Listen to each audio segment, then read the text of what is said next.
Bonjour à tous et bienvenue dans le coin des partenaires. Aujourd'hui, nous recevons Nicolas Decoster de Rue du Store. Bonjour Nicolas, comment tu vas? Bonjour, tout va bien. Tout va bien? Ouais, impeccable. Ça fait 10 ans que tu as créé Rue du Store. Présente-nous un peu justement cette entreprise. Ok, oui, j'ai créé Rue du Store il y a 10 ans seul, en bas de chez moi, dans un garage. J'avais acheté une maison pour créer l'entreprise. C'est une entreprise qui vend des stores sur mesure. Donc store extérieur, store intérieur, volet roulant. Store extérieur, tout le monde connaît, je pense, c'est le store pour la terrasse. Les stores intérieurs, tout le monde ne connaît pas forcément, c'est un peu le concurrent du rideau. Ce sont des stores donc, qui sont pour la décoration, tamiser la lumière, occulter, etc. Et volet roulant, c'est pour fermer la maison. À l'origine, on vend surtout sur Internet. En fait, j'ai développé l'entreprise autour de ce concept de pouvoir acheter les produits sur mesure de qualité française à des prix compétitifs. Et petit à petit, l'entreprise s'est développée. On a mis en place aussi un service d'installation. On a changé de local. J'ai acheté un showroom en face de chez Feuillette à Saint-Jean-de-la-Ruelle. Et aujourd'hui, on est neuf voilà, pour servir nos clients. Voilà. Et justement, avant ça, qu'est-ce que tu faisais? Du store.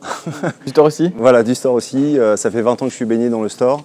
Auparavant, j'étais chez un industriel qui est aujourd'hui devenu un fournisseur, qui s'appelle Franciaflex.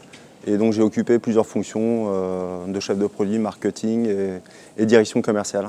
On traverse une crise sanitaire sans précédent. Quel est l'impact sur ton marché? Alors sur le marché, mi-mars, l'impact a été assez fulgurant puisque les approvisionnements se sont tous arrêtés puisque les industries étaient arrêtées. Et petit à petit, à la reprise au mois de mai, ça a été aussi fulgurant mais dans l'autre sens. Et en fin de compte, le bilan de 2020, il est plutôt positif puisque les gens étaient plutôt en télétravail, se sont occupés de leur intérieur, ont vu ce qui n'allait pas et on a profité en fait finalement de cet effet Covid, même si ça n'a pas été simple à gérer, que ce soit pour les salariés vis-à-vis des fournisseurs qui étaient absents, voilà, et puis des clients à qui il fallait expliquer que les délais se sont rallongés. Mais bon, au final, on a fait une très belle année. Voilà. On va parler un peu des Septors. Comment tu es arrivé ici? Comment tu as poussé les portes de la halle Mazouka? Alors, honnêtement, le hand, je ne connaissais pas avant d'arriver à Saran. Il me semble qu'à l'origine, c'était dans le train. J'ai rencontré un bénévole qui était fervent supporter du handball Saran, avec qui j'ai discuté. On était sur le logiciel Virtual Regatta, le Vendée Globe. Et voilà, c'est comme ça que le lien s'est créé. Et puis petit à petit, il y a eu aussi Thierry Patinotte d'Arcavic qui m'a invité plusieurs fois. Et je trouvais que l'ambiance était conviviale et voilà, j'ai voulu participer à l'effort autour du sport. Parce que je trouve que c'est important qu'une entreprise puisse aussi localement avoir un ancrage local et supporter à la fois des actions sportives, culturelles et sociales. Tu m'as dit que tu n'étais pas du tout du monde du hand. Justement, qu'est-ce que tu en penses maintenant que tu as un peu côtoyé le handball? Quel est ton ressenti? Alors le ressenti sur le terrain, c'est qu'il y a une très bonne ambiance. Perso, je ne connaissais pas grand-chose aux règles du hand, il a fallu que j'apprenne un peu, même si je ne comprends pas aujourd'hui toutes les règles. Il va falloir un jour que je me fasse expliquer certaines règles de faute, etc. Mais c'est une ambiance incroyable. Il y a des rebondissements, souvent à Saran d'ailleurs, en fin de match, qui font que le match est intéressant. C'est un sport qui est très vivant, physique.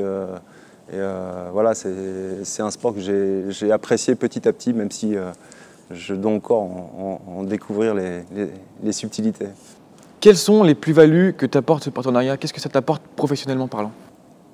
Alors, à l'origine, je me suis inscrit aussi à Saran pour avoir un ancrage local, puisqu'à l'origine, comme je l'ai expliqué, Rue du Store s'adresse au marché français, c'est-à-dire qu'on distribue partout en France.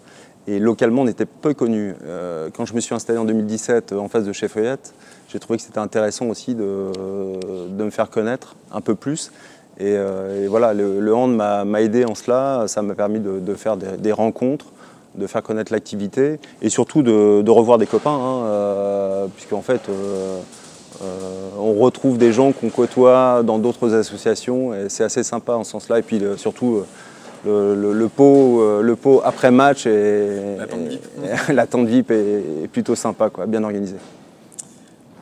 Tu es passionné de sport en général, Oui. mais quels sont les sports qui te procurent les plus grandes émotions? Alors les plus grandes émotions, c'est les sports de glisse. Moi, les sports de glisse, c'est mon truc. J'adore le ski, j'en fais depuis tout petit. J'en fais de moins en moins, l'âge aidant, mais du funboard. Voilà, j'ai passé pas mal de temps au bord de l'eau et sur l'eau avec ma planche à voile. Sport de glisse, et puis la voile, puisque j'ai été baigné par mes parents à pratiquer la voile tout petit. Et aujourd'hui, j'ai un petit bateau, un traditionnel, un guépard ça s'appelle, parce qu'on navigue sur le golfe du Morbihan. C'est un bateau traditionnel qu'on voit beaucoup et qui nous permet de faire des régates avec mon frère. Voilà. Donc c'est vraiment les sports de glisse qui m'intéressent beaucoup. Et il y a autre chose qui m'intéresse aussi là-dedans, c'est le contact avec la nature. Parce que la mer, c'est vivant, c'est fabuleux. Et en ça, j'aime beaucoup aussi la montagne, le ski, même la randonnée, les treks. Voilà, c'est des choses que j'apprécie beaucoup, quoi. En parlant de voile, on va parler un peu du Vendée Globe. Qu'est-ce que tu as pensé de cette nouvelle édition palpitante? Eh ben, je l'ai vécu, moi, déjà sur mon smartphone, en faisant Virtual Regatta. On était plusieurs, dont quelques collaborateurs à le faire. Voilà, c'était assez sympa. Et puis, non, le Vendée Globe, c'est une arrivée incroyable quand même, puisqu'ils arrivent les 3-4 premiers à 6 heures d'intervalle. Moi, j'ai trouvé qu'il y avait des... Et puis le sauvetage de Jean Le Cam, qui vient sauver Escoffier. Enfin, moi, je trouve que ce milieu de la voile nous donne des leçons comme tous les jours, à la fois d'entraide, de solidarité. C'est des seniors aussi. Le premier, je crois qu'il s'appelle Charlie Dalin, est arrivé premier physiquement, à couper la ligne d'arrivée. Et finalement, par le jeu des compensations, c'est plutôt comment il s'appelle, Bestaven, je crois, qui arrive premier. Voilà, Dalin, il est arrivé avec Bestaven dans le chenal. Il n'a pas montré de signes d'impatience ou de... Moi, je trouve que c'est à la fois des aventuriers, c'est des gens qui ont une boîte à outils extraordinaire, à la fois mentale quand même, parce qu'il faut quand même se beurrer les 80 jours en mer, en pleine mer, alors que ça tempête tout seul, faire face aux avaries. Le premier Dalin, il a réparé son safran, on ne sait pas comment il a fait, mais il l'a fait. Donc il y a un sens manuel, un sens mental, intellectuel aussi, parce qu'il faut être plutôt bien câblé là-haut. Respect, quoi. Justement, si tu devais choisir entre aller faire une semaine de ski et une semaine de planche à voile, surf, voile, qu'est-ce que tu choisirais et pourquoi? Alors, si je devais choisir, parce qu'aujourd'hui, l'un et l'autre, c'est pas possible, malheureusement. Je crois que je choisirais la planche à voile quand même, parce que ça fait longtemps que j'en fais. J'ai passé mes 50 ans, j'ai une semaine à Dakhla, aller faire au Maroc. C'est mon petit cadeau des 50 ans et j'ai hâte de pouvoir y aller. Ça n'a pas pu être possible l'année dernière. Et voilà, les sensations de planche à voile sont... moi, j'ai rien trouvé de mieux, quoi. Merci Nicolas. On se retrouve bientôt pour un nouvel épisode.